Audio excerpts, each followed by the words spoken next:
On continue les animés d'hiver 2023 avec Tondemo Skill des Isekai Urumeshi, qui est adapté du light novel du même nom sorti en 2016. Avec un total de 14 volumes, il est toujours en cours de parution. C'est le studio MAPPA qui a réalisé l'anime avec un total de 12 épisodes disponibles sur Crunchyroll. L'histoire est un isekai où l'on suit Mukoda Tsuyoshi, un homme âgé de 27 ans qui se retrouve mystérieusement invoqué dans un autre monde. Lorsqu'il est invoqué, il constate aussi qu'il n'est pas seul. 3 jeunes lycéens ont été aussi invoqués. Ils sont tous alors acclamés comme des héros et ont été invoqués comme dernier espoir. Mais malheureusement, notre protagoniste n'a aucune compétence de combat. La seule compétence qu'il ait est la compétence de supermarché en ligne, comparé aux autres qui ont une classe de héros et des compétences offensives. Il est alors considéré comme un boulet, une personne qui a été invoquée par erreur. Il va demander de quoi vivre en partant du château et mener sa propre aventure dans ce nouveau monde rempli de mystères. Bon, en même temps, quand tu vois la tête du roi, tu te dis soit il mange très bien à la cantine, ou il a mangé l'ancien roi. Non mais regardez ces mentons, il y en a 1, 2, 3, 4 et 5. Mais bon, ce royaume reste tout de même douteux. Suffit juste de l'écouter parler et aussi de voir ses nombreux bijoux.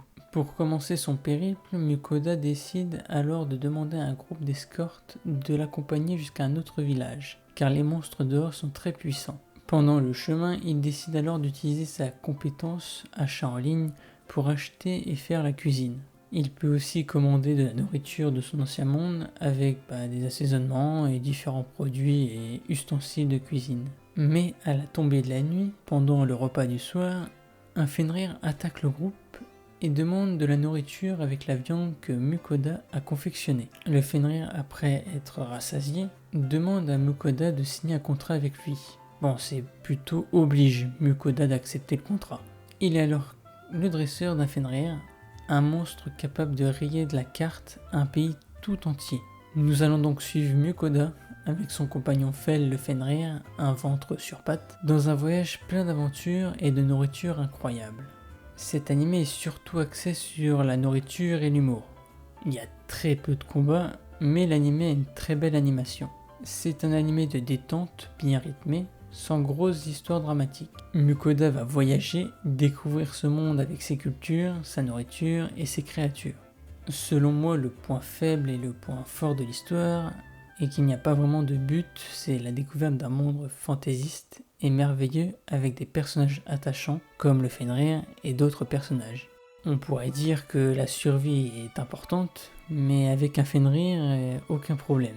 C'est surtout l'humour qui est l'atout de l'histoire. Malgré le fait que tout soit autour de la nourriture, cela reste attrayant et très bien pour un animé de saison.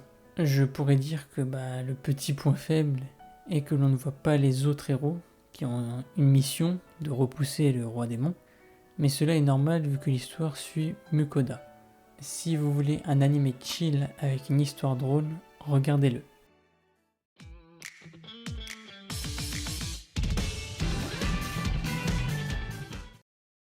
Le deuxième animé est...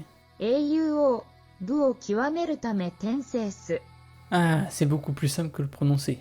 Alors, il est adapté du light novel du même nom sorti en 2019, avec un total de 9 volumes et qui est toujours en cours de parution. Le studio Koei a réalisé l'anime avec un total de 12 épisodes disponibles aussi sur Crunchyroll. D'ailleurs, j'attends toujours le virement Crunchyroll. Un jour, une déesse accorde de l'aide à un homme nommé Inglis, qui grâce à cela devient un chevalier divin et fonde un empire. Il dirige l'empire d'une main de fer et dans une paix durable. Mais étant humain, il vieillit.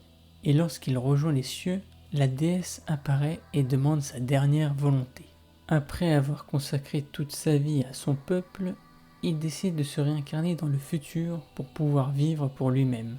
Dans un avenir lointain, le roi se réincarne dans le corps d'une jeune fille venant d'une célèbre famille de chevaliers. Malheureusement, elle est déclarée à l'âge de 6 ans qu'elle est incapable d'être chevalière malgré sa grande lignée, du moins en apparence, car sa force est encore là. Elle ne maîtrise juste pas le même mana, mais elle a gardé tout le savoir et pouvoir qu'elle avait dans son ancienne vie. Dans cette nouvelle vie, Inglis ne veut pas être roi, reine ou chevalier divin. Elle veut performer son art de l'épée en tant que guerrière. En plus de cela, elle adore se battre, alors son chemin est tout tracé pour elle. Dès le début de sa réincarnation, elle se fait attaquer par un dragon et l'élimine directement avec une seule attaque. Inglis va grandir et l'on va la suivre dans ses aventures de recherche de puissance. Mais dans ce lointain futur, la géopolitique et les dangers ont changé. Plus rien n'a de rapport avec son ancien monde. De plus, aucun document ne parle de son empire. Et les gens n'utilisent plus la même mana qu'elle, qui est l'éther. Durant ces années, un peuple a émergé. Il s'appelle les Célestins, considérés comme des êtres célestes, intelligents et malicieux. Ils ont le droit de vie ou de mort sur le monde entier, car ils sont les seuls à pouvoir aider le monde contre les bêtes magicites comme le dragon. Mais Inglis s'en fiche de tout cela. Elle veut juste défoncer des gros monstres et voir à quel point elle peut devenir forte. L'anime est très bourrin car le personnage principal veut se battre avec tout le monde pour devenir plus forte. L'animation et le scénario est très bien, drôle et entraînant, avec des combats très rythmés.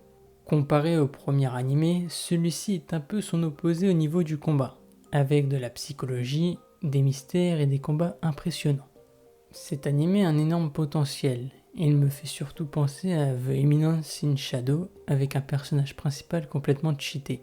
Mais dans notre animé, on ressent la difficulté d'Inglis pour affronter certains adversaires, tout cela accompagné d'humour.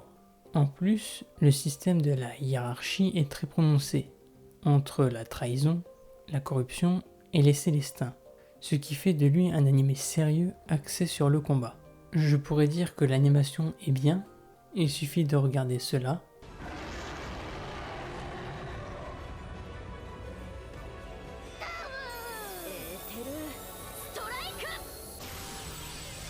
Pour se dire que c'est beau.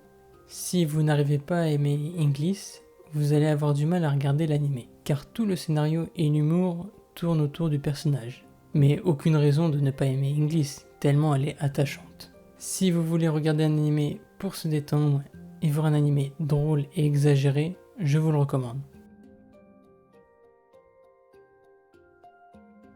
C'est bon?